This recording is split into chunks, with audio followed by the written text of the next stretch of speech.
Hello दोस्तों, कैसे हैं आप सभी। हम आशा करते हैं आप सभी लोग अच्छे हैं। आज हम लोग यूपी डीएलएड थर्ड सेमेस्टर विषय है समावेशी शिक्षा।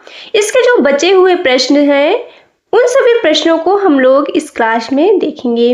आइए देखते हैं समावेशी शिक्षा में जो बहुविकल्पी प्रश्न है। प्रश्न है 151 नंबर प्रश्न, मनोविज्ञान शाला उत्तर प्रदेश स्थित है। पहला विकल्प है कानपुर में, दूसरा बरेली में, तीसरा इलाहाबाद में, चौथा विकल्प है मेरठ में। इसका जो सही विकल्प है तीसरा, इलाहाबाद में। मनोविज्ञान शाला उत्तर प्रदेश में इलाहाबाद में स्थित है।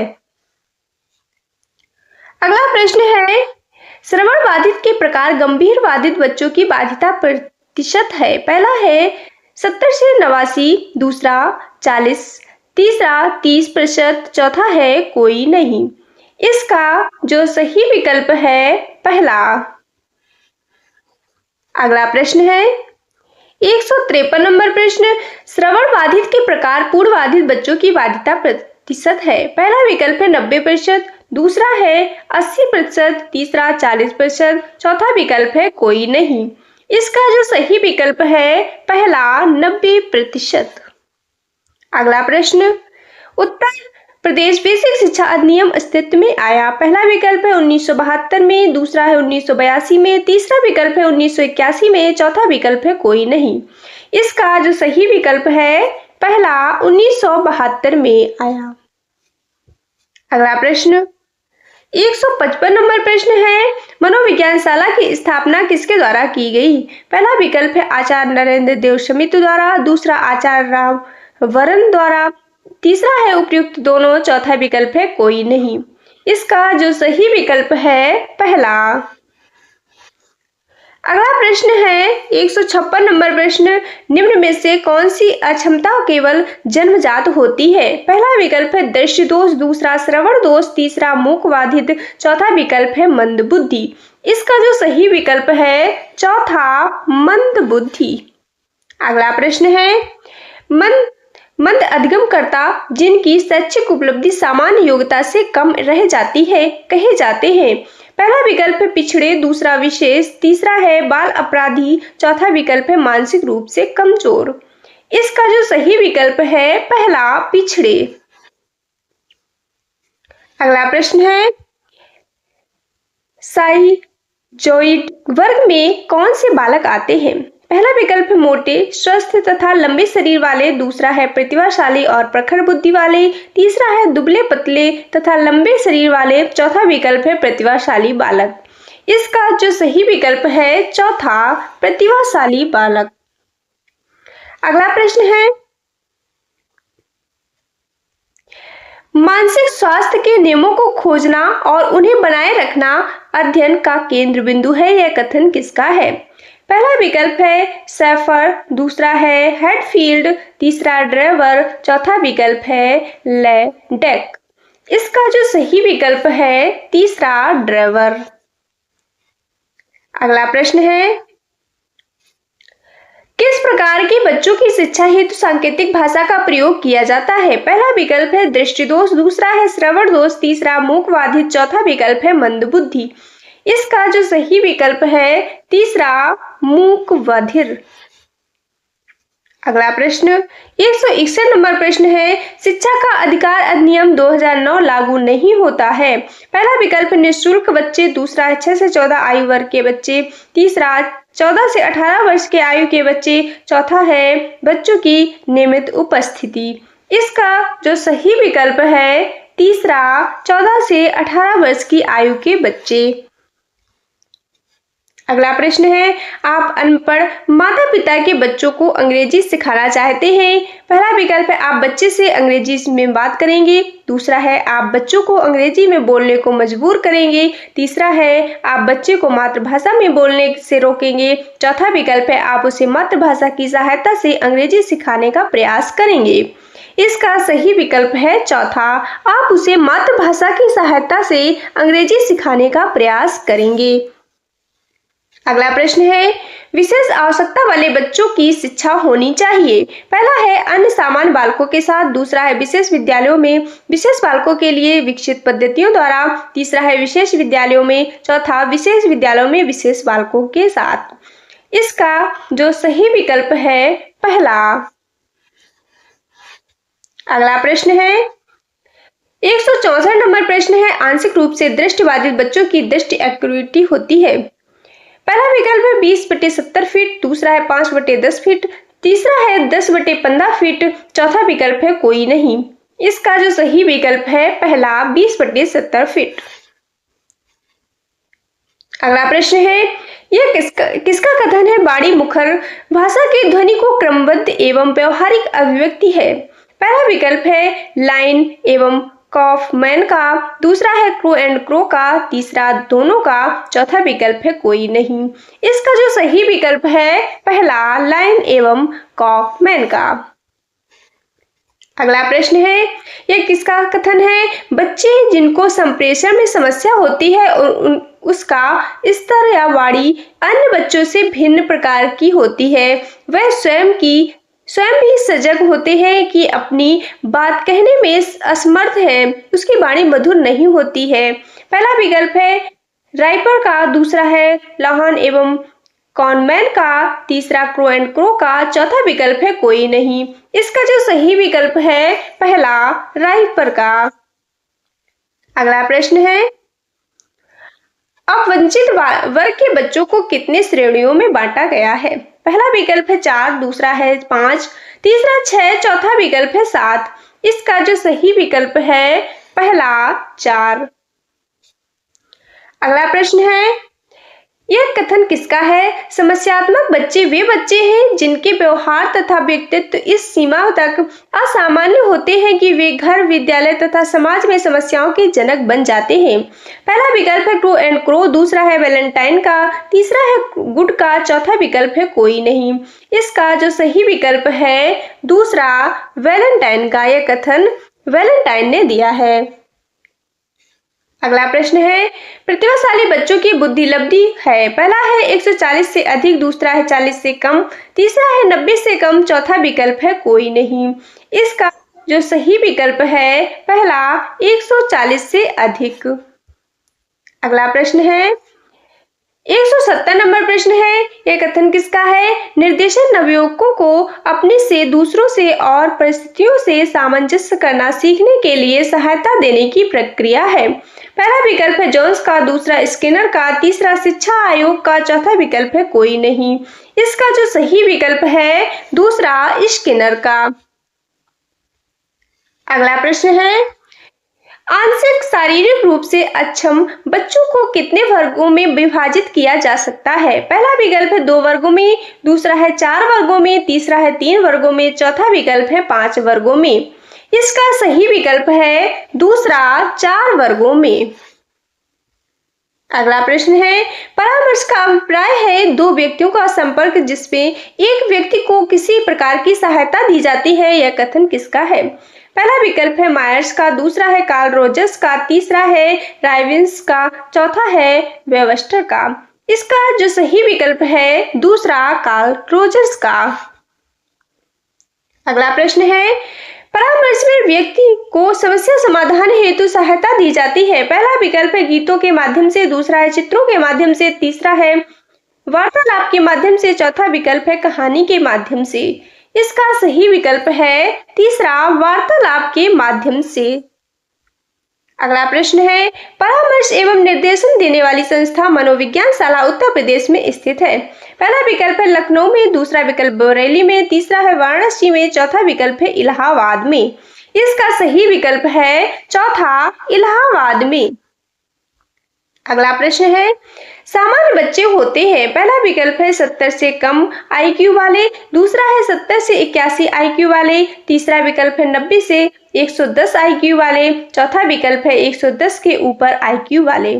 इसका जो सही विकल्प है तीसरा 90 से 110 आईक्यू वाले। अगला प्रश्न है किसने विशिष्ट आवश्यकता वाले बच्चों को दुर्बल गुणों वाला बच्चा बताया है। पहला विकल्प है हैविट ने, दूसरा हीवर्ड ने, तीसरा क्रो एंड क्रो ने, चौथा विकल्प है क्रिक ने। जो सही विकल्प है पहला हैबिट नेम। अगला प्रश्न है, परामर्श में संबंधित जिले की विशेषज्ञ समिति का नेतृत्व करता है। पहला विकल्प है जिले का मुख्य चिकित्सा अधिकारी, दूसरा है जिला मजिस्ट्रेट, तीसरा है जिलाधिकारी, चौथा विकल्प है जिला विद्यालय निरीक्षक। इसका जो सही विकल्प है पहला जिले का मुख्य चिकित्सा अधिकारी।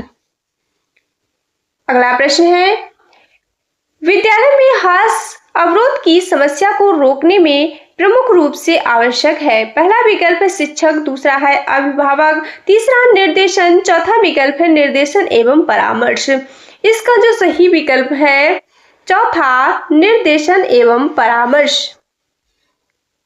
अगला प्रश्न है, निर्देशन एवं परामर्श द्वारा बताया जा सकता है। पहला विकल्प है क्या करने योग्य है, दूसरा है क्या ना करने योग्य है, तीसरा विकल्प है क्या करने योग्य है क्या ना करने योग्य है, चौथा विकल्प है उपयुक्त में से कोई नहीं। इसका जो सही विकल्प है तीसरा। अगला प्रश्न है, पूर्ण अथवा गहन श्रवण बाधित बच्चों का सुनने का डेसिबल स्तर होता है। पहला विकल्प है 35 से 51 डेसिबल, दूसरा है 55 से 69 डेसिबल, तीसरा है 70 से 89 डेसिबल, चौथा है 90 से 100 डेसिबल तक। इसका जो सही विकल्प है चौथा 90 से 100 डेसिबल तक। अगला प्रश्न है, आंशिक दृष्टिबाधित बच्चे पढ़ सकते हैं। पहला विकल्प है उत्तल लेंस की सहायता से, दूसरा है अवतल लेंस की सहायता से, तीसरा है समतल लेंस की सहायता से, चौथा विकल्प है किसी भी प्रकार के लेंस की आवश्यकता नहीं पड़ती। इसका सही विकल्प है पहला उत्तल लेंस की सहायता से। अगला प्रश्न है, श्रवण दोष से ग्रसित बच्चों में दोष हो सकता है। पहला विकल्प है कान से बाहर, दूसरा है कान के अंदर, तीसरा है कान के मध्य, चौथा विकल्प है उपयुक्त सभी। इसका जो सही विकल्प है चौथा उपयुक्त तीनों। अगला प्रश्न है, निम्नलिखित में से कौन अस्थिबाधित बच्चों की विशेषता नहीं है। पहला विकल्प है हकलाना, दूसरा है मेरुदंड का वक्र होना, तीसरा है विकृत नितंब, चौथा विकल्प है पांव फिरा। इसका जो सही विकल्प है पहला हकलाना। अगला प्रश्न है, 184 नंबर प्रश्न है, सामाजिक एवं सांस्कृतिक विकास का सिद्धांत संबंधित है। पहला विकल्प है कोहल वर्ग का, दूसरा वाइगोत्स्की से, तीसरा है जीन पियाजे से, चौथा विकल्प है वाटसन से। इसका जो सही विकल्प है दूसरा वाइगोत्स्की से। अगला प्रश्न है, इंद्रिय जनित गामक अवस्था का संबंध किस मनोवैज्ञानिक से है। पहला विकल्प है जीन पियाजे से, दूसरा है कोहलबर्ग से, तीसरा नन से, चौथा विकल्प है वाटसन से। इसका सही विकल्प क्या है पहला जीन पियाजे से। अगला प्रश्न है, 186 नंबर प्रश्न है, वस्तु स्थायित्व बालकों में जब पाया जाता है तो वे वस्तुओं को आसानी से खोज लेते हैं। किस मनोवैज्ञानिक ने इसका संबंध है। पहला विकल्प है जीन पियाजे से, दूसरा गार्टर से, तीसरा विकल्प है विने से, चौथा गुड का। इसका जो सही विकल्प है पहला जीन पियाजे। अगला प्रश्न है, किसका कथन है वंशानुक्रम माता पिता से संतानों को प्राप्त होने वाले गुण है। पहला विकल्प है रूथ वेंडिक, दूसरा है रॉस, तीसरा नन, चौथा फ्रॉबेल। इसका जो सही विकल्प है पहला। अगला प्रश्न है, सामाजिक संबंधों में परिपक्वता ग्रहण करना सामाजिक विकास कहलाता है। यह कथन किसका है। पहला विकल्प है थॉर्नडाइक, दूसरा हरलॉक, तीसरा फ्रॉबेल, चौथा जॉन डीवी। इसका जो सही विकल्प है दूसरा हरलॉक। अगला प्रश्न है, निम्नलिखित में से कौन विशिष्ट अधिगम विकलांगता है। पहला विकल्प है मानसिक मंदता, दूसरा डिसलेक्सिया, तीसरा है अटेंशन डेफिसिट हाइपर डिसऑर्डर, चौथा है ऑटिज्म। इसका जो सही विकल्प है दूसरा डिसलेक्सिया। अगला प्रश्न है 190 नंबर प्रश्न, सामाजिक सांस्कृतिक विकास सिद्धांत के जनक हैं। पहला विकल्प है वाइगोत्स्की, दूसरा जीन पियाजे, तीसरा फ्रॉबेल, चौथा गुड। इसका जो सही विकल्प है पहला वाइगोत्स्की। अगला प्रश्न, माता पिता से वंशजों से में स्थानांतरित होने वाले लक्षणों को कहा जाता है? पहला विकल्प है पर्यावरण, दूसरा है आनुवंशिकता, तीसरा जीन, चौथा विकल्प है होम्योस्टेसिस। इसका जो सही विकल्प है दूसरा आनुवंशिकता। अगला प्रश्न, जॉन डीवी द्वारा समर्थित लैब विद्यालय में के उदाहरण हैं? पहला विकल्प है पब्लिक विद्यालय, दूसरा सामान्य विद्यालय, तीसरा है प्रगतिशील विद्यालय, चौथा विकल्प है फैक्ट्री विद्यालय। इसका जो सही विकल्प है तीसरा प्रगतिशील विद्यालय। अगला प्रश्न है, आरटीई 2009 भारत में कब लागू हुआ? पहला विकल्प है 1 अप्रैल 2011 को, दूसरा 27 जुलाई 2011 को, तीसरा विकल्प है 11 अप्रैल 2010 को, चौथा विकल्प है 2 अप्रैल 2010 को। इसका सही विकल्प है दूसरा 1 अप्रैल 2010 को।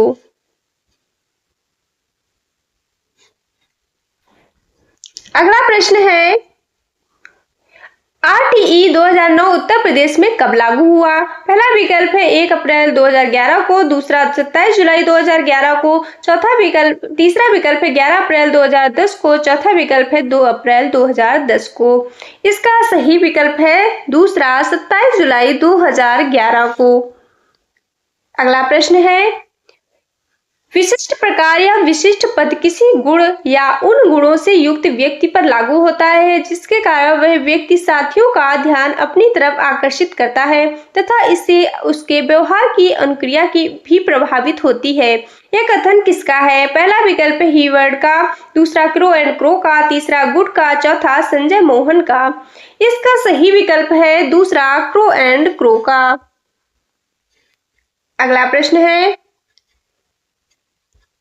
उस अमेरिकी राष्ट्रपति का नाम बताइए जो पोलियोग्रस्त थे। पहला विकल्प है रूजवेल्ट, दूसरा है बराक ओबामा, तीसरा है जॉर्ज बुश, चौथा विकल्प है कोई नहीं। इसका सही विकल्प है पहला रूजवेल्ट।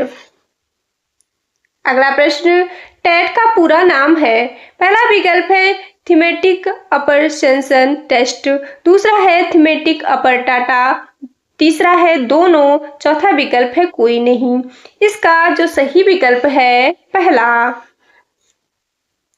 अगला प्रश्न है, प्रायः उच्च बुद्धि लब्धि को प्रतिभाशाली का संकेत माना जाता है अतः प्रतिभाशाली बच्चे शब्द का अभिप्राय बच्चों की उच्च बुद्धि लब्धि से किया जाता है। यह कथन किसका है? पहला विकल्प है काल्पनिक का, दूसरा है अब्दुल रऊफ का, तीसरा दोनों का, चौथा विकल्प है कोई नहीं। इसका जो सही विकल्प है दूसरा। अगला प्रश्न है, वह प्रत्येक बच्चे जो अपने आयु स्तर के बच्चों में किसी योग्यता में अधिक हो और हमारे समाज के लिए महत्वपूर्ण नया योगदान कर सकें। प्रतिभाशाली बच्चों के संबंध में क्या कथन सही है? यह कथन किसका है? पहला विकल्प है काल्पनिक, दूसरा क्रो एंड क्रो, तीसरा अब्दुल रऊफ, चौथा विकल्प है कोई नहीं। इसका जो सही विकल्प है पहला। अगला प्रश्न है, यह कथन किसका है? शैक्षिक निर्देशन चेतना विभूति प्रश्न है जिसके द्वारा व्यक्ति के बौद्धिक विकास में सहायता की जाती है। कोई भी चीज हो शिक्षण या सीखने के साथ की जाती है, शैक्षिक निर्देशन के अंतर्गत आती है। पहला विकल्प है वेबर का है, दूसरा गुड का, तीसरा है क्रो एंड क्रो का, चौथा विकल्प है कोई नहीं। इसका जो सही विकल्प है पहला। अगला प्रश्न है, मंडलीय मनोविज्ञान केंद्र कहाँ स्थित होते हैं? पहला विकल्प है जिले पर, दूसरा है मंडल पर, तीसरा प्रदेश स्तर पर, चौथा कोई नहीं। इसका जो सही विकल्प है पहला जिला पर। अगला प्रश्न, परामर्श का उद्देश्य क्या है? पहला विकल्प है उपबोध का विकास, दूसरा है उपबोध का जानना, तीसरा उपबोध के अभिप्रेरणों को समझना, चौथा है उपर्युक्त सभी। इसका जो सही विकल्प है चौथा उपर्युक्त सभी। अगला प्रश्न है, एलेक्सिया है? पहला विकल्प है पढ़ने की अक्षमता, दूसरा लिखने की अक्षमता, तीसरा है लिखने की क्षमता, चौथा विकल्प है सुनने की क्षमता। इसका जो सही विकल्प है पहला पढ़ने की अक्षमता। अगला प्रश्न है, प्रतिभाशाली विद्यार्थी है। पहला विकल्प है अपनी आवश्यकताओं को दृढ़तापूर्वक नहीं कह पाते, दूसरा है अपने निर्णयों में आत्मनिर्भर होते हैं, तीसरा है शिक्षकों से स्वतंत्र होते हैं, चौथा स्वभाव में अंतर्मुखी होते हैं। इसका जो सही विकल्प है दूसरा, अपने निर्णयों में आत्मनिर्भर होते हैं।